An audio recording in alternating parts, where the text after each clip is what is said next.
Welcome back to a family business podcast. We are here today to talk about what, Andrea? Well, our topic today is pricing a home. Can you price a home too high? Can you price it too low? Like, what's the deal?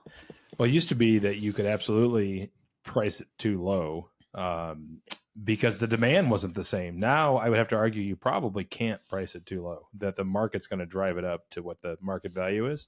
You can certainly overprice it, though. Can you imagine how many people right now, when you just said that, are just like, what? It's yes. I think in our specific market right now, it's very hard to underprice a home. But I mean, it just depends on what the active competition is. I mean, if you're heading over to Davenport where there's more active listings, then maybe you have to be a little bit more careful. But for example, for my Coal Valley listing I have coming up over in Illinois, there's one home within the 175 to 275 range. So it's like, yeah, there's no competition. So you can obviously push that. But I'm going to challenge you on that thought process. And that's why we're going to have this conversation today.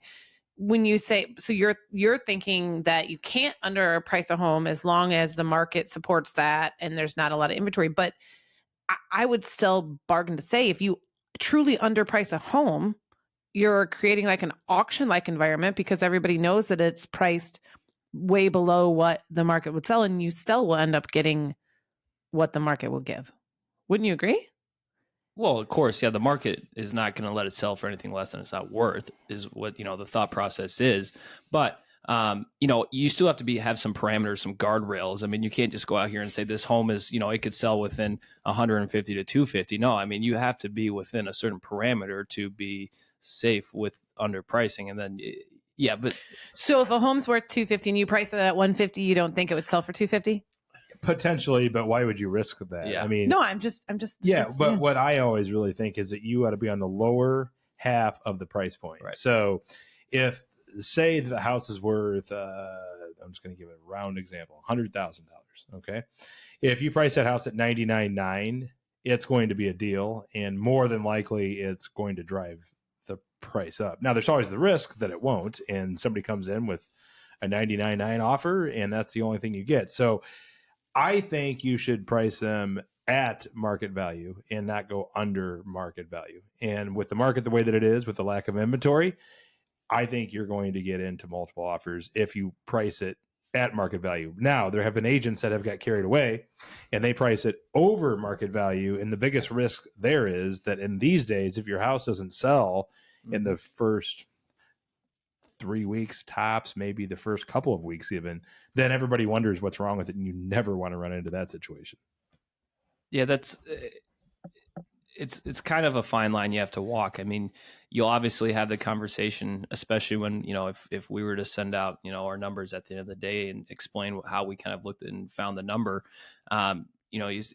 you might say, hey, there's no active competition. And they like, oh, can we push the price? Well, because that kind of puts that into the seller's mindset. We get that question all the time. And so, you got to have to, have parameters of that as well. I mean, you got to consider, hey, explain, hey, we don't want to overprice this home because just like you said, Brad, we don't want people to worry if it sits for a little bit. The market's going to tell you right away, especially in the current one that we're in.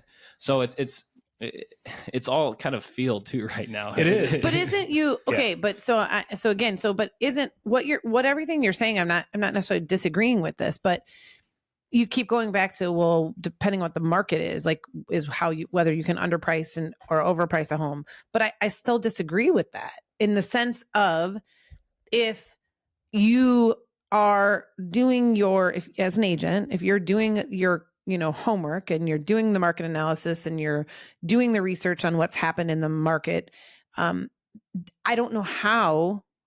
You have to pick a strategy one way or the other, right? You would know what the market value is. So if you price right there, but when you say, well, it's overpriced because it sits for 3 weeks, well, sure, but I don't think that necessarily matters in a hot market or a slow market. If it sits, but it's really changed so much since really COVID. It used to be prior to 2020 that you would list a house for $100,000 and you knew that you get 93 to 95 is about what you get. Like the average list to sales price was 95, 96 even in a good market. But with this such low inventory, that's where I really think it's completely changed to where I really do think you can go on the lower end and you're not going to give away your money. No. And I would agree with that. But that's what I'm saying is like if it's overpriced regardless of whether the market's good or bad. Yeah. I don't think that the market drives it. If you've priced it appropriately, and maybe I'm not explaining right, but if you've priced it appropriately, if you've done your homework and you know what the market price point is according to your comparables, whether you go high or low of that doesn't change because the market's good or bad. It is. To your point, when it's a really good market and you have a shortage of inventory, that's when maybe it is better to price it a little under the market or right at the market, right, to create more interest to get the price up. But again, if you don't have any showings, right? If you have let's say that you're on the market for 30 days and you have no showings. Well, are you overpriced or is it the market? Well, it's both. Right? Yeah. That's my point, there's right? No question about it. Yeah. And we still have clients that we talk to that haven't sold their home in years. And they say, well, I really think it's worth 100. So we need to price it at 110, right? That we need to leave room to negotiate. And what I'm trying to say is in the current market, that's a bad strategy. Right. That if you do that and it doesn't sell relatively quickly, then everybody's going to wonder what's wrong with it. Now, pre-COVID, I would agree a little bit with that thought process. And I really think that it worked fine, that a lot of people did negotiate the offers down. I was just talking to somebody else yesterday. When it comes to multiple offers, I don't know what it is about real estate listings, but when somebody else has interest in the house, for whatever reason, somebody else comes along. You remember, Andrea, 20 years ago, or how long have you been with me now? 17 years. 17 years ago, like we would show properties that were on the market for 6 months. And then we would be like, we've got a buyer, we can really get a good deal on this. And then all of a sudden it's been sitting there for 6 months and we get a call that there's another offer coming in. Yeah. What? Well, because everybody watches the same things that everybody else watches. So you're thinking that it's a good deal because, we can get a good deal because it's been on the market for 6 months. Well, there's probably 20 other people that are thinking the same thing. And they're waiting around for it. Right. And so then that's what makes it happen. Now, the cool thing now versus 17 years ago is there's all kinds of AI tools and auto evaluations and all these things and tracking and analytics that you can actually watch what's happening on the backside of your listing to know the probability of the activity. I mean, and that goes back to, okay, if you list property and let's say that you are an agent that let the seller convince you to push it past where you recommended to push it and nobody's saving it on any of the sites, you're not getting any showings. Okay, well, then it's probably overpriced. Yeah. And I really think that going into coming soon is huge too.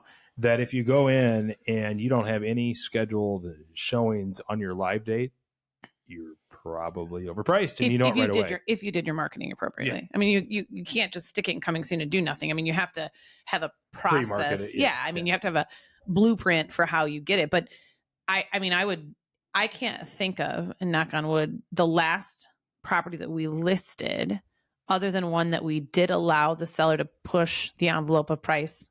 This happens sometimes. We give in a little bit by what, 15, 20 grand. And it sat way longer than it should have.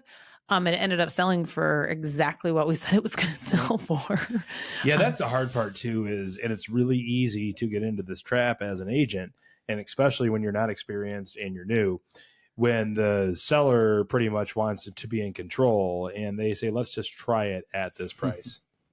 So I guess that's, I think that happens quite often, especially just across the board. It probably comes up for a lot of people. So, we've been told things of how to handle that. And sometimes, like you said, you just have to take control of the situation. But if you are maybe a newer agent or not as experienced as working with sellers, how do you handle that with the particular seller? Yeah, that's a good question. So I think one of the biggest things is come in with your data. So you're not just making this up. It's not just off of the cuff. I mean, there's a lot of agents that are really good at just walking into a house and with no data is saying that I really think this is worth in this range, but there's no agent that I'm aware of that can price it exactly properly if they don't look at the data. So you have to bring the data with you to prove that, okay, my biggest thing is that this is our range. What you just said in Coal Valley is correct. This is our competition. This is what's pending. And I like this is what's pending. So that tells you what's recently win under contract and how long it's on the market. Right. Yeah. Right, right. So that gives you a pretty good gauge of how the market's going, right? And you just have to show them that, do you want to be up here high or do you want to be in the market? Like I always say, I'd hate to price it out of the market. I want to price it in the market in order to get you a quicker sale on the best terms possible. Well, and the biggest thing is showing your client data, market trends, what's going on, maybe a few comps in the area of how quickly it sold and how it was priced and what you think about it. So yeah, I think that's dead on. You have to build the trust at some point, and showing the person, putting it in front of them and having a discussion and knowing what you're talking about is going to be that way to kind of lean them off of that number. Well, and the other thing is, and we've talked about this a couple times, like it's why I think it's so important to be a full-time agent, because really part of doing your market homework and pricing a home and how you know you're pricing appropriately is that you know the market. And sure, you can look online, you get a pretty good feel for pictures and visuals and whatnot, but you really need to be out showing properties to buyers, having a good network of other agents that you're in communication with, because then you sometimes have a little bit of more insight when something's pending on what happened, or maybe you had a buyer that looked at it, so there was 15 showings on it or whatever, or going on Realtor Tour when we have those and things like that. But it's very hard to just look at the data as just data and without going in and looking at the home and working in the market. The other thing I would say to that is, I feel like, PT, to your question, I think, is that as an agent, and I know it's so hard in the beginning, because like especially when you're a newer agent, you really want to get some listings and you want to build your business. Buying a listing. Yep, correct. So that's what we call it in real estate language, is we call it buying listing. And the unfortunate part for buying the listing is, as an agent, you're excited because you got the listing, and the seller's happy because you agreed to their price. But in the end, we should track this somehow, but I would really love to. Well, actually, we kind of do track it, because we'll watch listings and see how they sit and see, when they let go of the first agent and relist it lower. But what happens is you're just doing your seller a disservice. So you could have gotten a listing and sold it and got the seller the most amount of money possible and a great client for life and someone who's going to give you great referrals.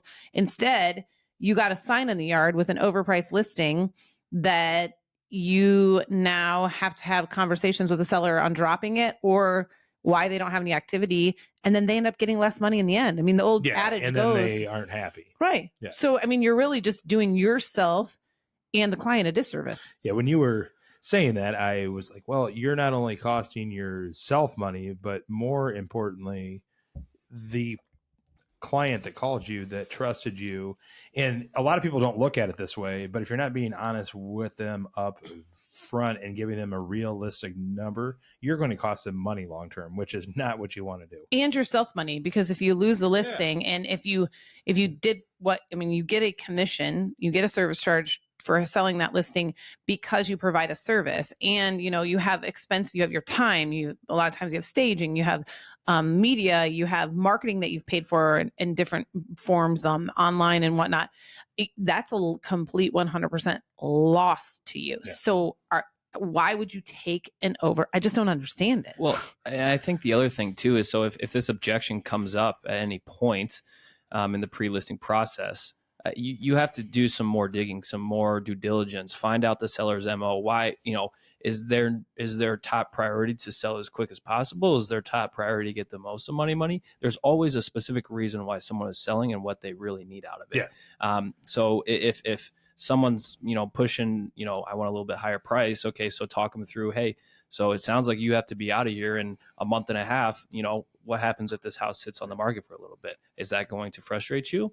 Just work through it, dig a little bit deeper, do your due diligence. Yeah. Well, and there used to be a saying, and it still holds true. I mean, 99.9% of the time, a house gets sells for the most amount of money in the first 30 days it's on the market. For sure. And 7% of the time, whatever the stat was, your first offer is your best offer. I'm not saying that's always, but 97% of the time, your first offer is your best offer. So if you have an offer and it's significantly lower, or it's in line with what you told the client that, that it was worth, and they don't want to take it, they just want you to continue to dump more time and energy. Again, you're doing yourself a disservice. I mean, it's time to part ways with that client. I mean, and going back to the pricing it too low, pricing it too high. If you, I love how you say it, Brad, all the time when we have this conversation.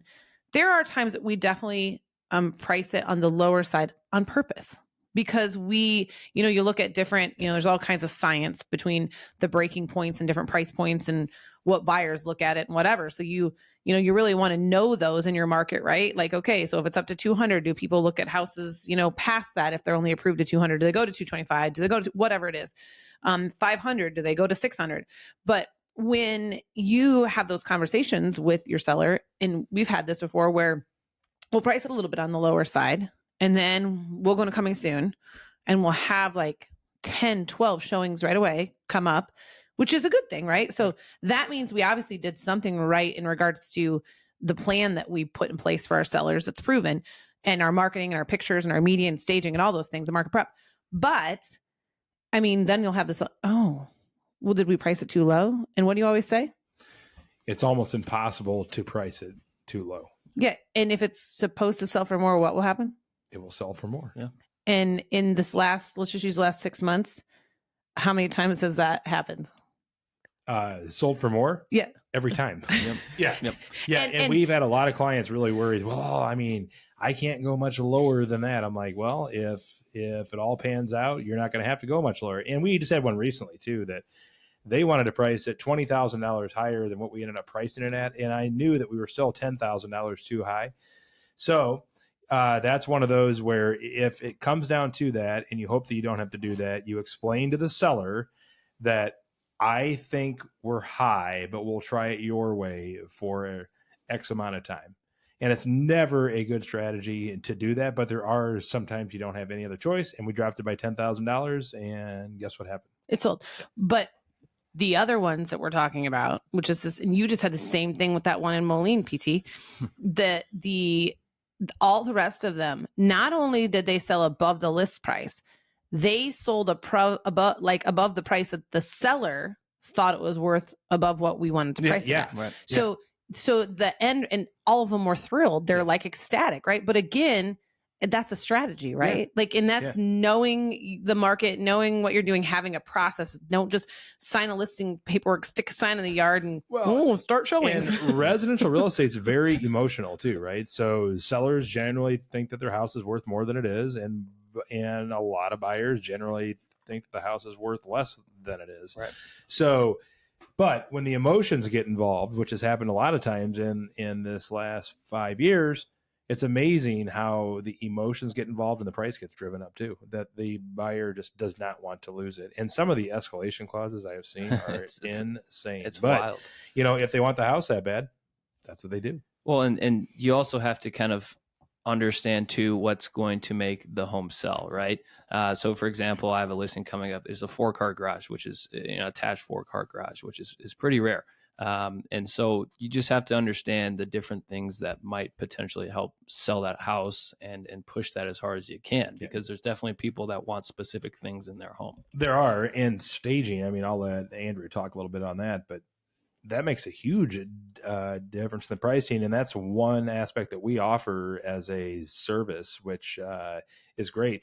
It makes it look great in the pictures, but also great when you walk into a house, because like they always say, you never get a second chance to make a first impression. Well, and I don't necessarily, I mean, staging, yes, but I don't like to use the word staging. I like market prep, which I feel like staging is part of that. And I think that, again, there's a lot of agents that get just excited about getting a listing, sign the paperwork, put a sign in the yard, let's get it on. Or we'll go this route too when you're talking about overpricing or underpricing a home, is that you might have the right price, but if you let the seller control the process, which is I got to get this listed right now, and you don't follow the steps, that you know are what is needed to get them the most amount of money, again, they get less money, right? Like I can't tell you how important it is. If it's fine if you're an agent that, doesn't include actual staging, professional staging in your listings, that's fine. But you darn well better have made sure that your client decluttered the property, that it's really super clean, that they spruced up their yard. Because to your point, Brad, when a house looks dirty and cluttered in the yard, then they think it's not taken care of and it sells for less. Unattractive. I always joke too that dirty people hate dirty houses, right? Dirty people. I shouldn't say dirty people. Messy people even love clean homes. Yeah. Right. Yeah. I mean, when they look at them, because there have been a few times, Andrea, over our real estate career, and PT can probably vouch, when we're looking at properties, boy, they're tearing apart all the rest of these dirty properties. And then all of a sudden we go over to their house, we're like, oh, yeah, this is even worse than some of them that we looked at. But when we're looking at homes, everybody's like, oh, this is beautiful. This is nice. And they like it that it's been staged properly. And once again, when you say market prep, part of that's pricing too. Right. Well, and to what you just said, I mean, I just want to be clear, if any of our sellers or client sellers You're are not listening, dirty. You're not dirty. And we truly don't judge you when we go in your house in those initial meetings. Because we all live in our houses and we all have busy lives and work and all those things. But when it comes to selling your house, then again, our job, you bring in a realtor, and as a realtor, your job is to help the client get the most amount of money that they can and on the terms that are the best for them. And you're not doing, I mean, any garage or whatever, you go to that hardware store and get a for sale sign, just do that. Yeah. Just Right. stick, No just have doubt. them stick that in their yard. If you're not going to do anything. That when you were saying that, I love the line, I just have a couple more projects that I need to complete. Yeah. And then I will have you over. They're worried about their house being dirty. They're worried about this. Why don't you have me come over so you don't waste your time doing that project if not necessary? Well, and here's the other thing too. It's really hard for a buyer. If buyers can look past that stuff while they're in a home, it's actually a pretty unique skill, because I would say the majority of buyers cannot get past that. That's why when we go over a listing consultation, we're talking about decluttering, depersonalizing, because just the consumer cannot get over the fact when they go into something, it's very easy for us to get distracted. We can go on a whole tangent of that with social media and all of that kind of stuff, right? But I just had a client call me the other day, and it's a very, very nice house. And I sent them the listing, and there was only one comment made. Can you guess what it was? It was, oh my gosh, I can't believe they took pictures with all that stuff out there. And it's just like it was a great property for them, but they couldn't get over it. Yeah. And that's it. As an agent, you talk about doing your client a disservice if you are overpricing it, and like you said, there's a difference between like a $5,000 to $10,000 overprice and overpricing it out of the market, right? And that same disservice is if you allow the seller, and I know that it can sound rough, right? Like, because at the end of the day, you want them to hire you, they're your client, the client's right, you take care of them. Okay, but you're not taking care of them if you're not doing the job that they hired you to do. It's like if you went to the dentist and you tell them, make sure you check my teeth for cavity. But don't tell me that. But then you tell them, I hate the dentist and I don't like having cavities removed and it hurts, and cry about it. And they're like, okay, we won't remove your cavity then. Okay. Yeah. I mean, it doesn't make any sense. Am I going to go back to that dentist? No, you're absolutely not. And it's like everywhere else, a lot of realtors don't realize this, but they hire you that they want your expertise. Right. Well, sure. And I think it's also something, maybe even for a newer agent, but to offend somebody, but you have to understand that just to what you just said, you are there to do your job and how you've done it well. So don't be afraid to offend anybody. Yes, on the listing consultation, it might be a little crazy, but just kind of reassure them, hey, this is why we're here. We're going to work through getting this place decluttered, depersonalized, and it's going to be great. Well, and that comes from, again, that you're a professional. They are hiring you because you're a professional. And I just had this conversation because I was actually at a market prep appointment this morning for a listing we have coming up. And I was telling the story because our actual professional stager was there about back when I used to kind of do the staging. And I'm like, I'm not by any means a professional, but I have a pretty good eye for it and whatever. And I was telling the story about the one of your parents' friends on the Illinois side that we went through the house. I was newer in the business. I'm going to say I was probably only with you the 3 or 5 years or whatever. And I had told her things to do, and we got to a couple rooms, and she had hired her when they built the house, because it's like $1 million house. She had hired a professional designer. So there's lots of things she loved about the house. And I was trying not to step on super toes because I'm like, oh God, she hired a professional to do this. But I knew there was things that weren't going to appeal to the most amount of buyers. They might look nice and cool for people that she was entertaining in her home, but to sell the house. But there was two or three things that I let her get away with.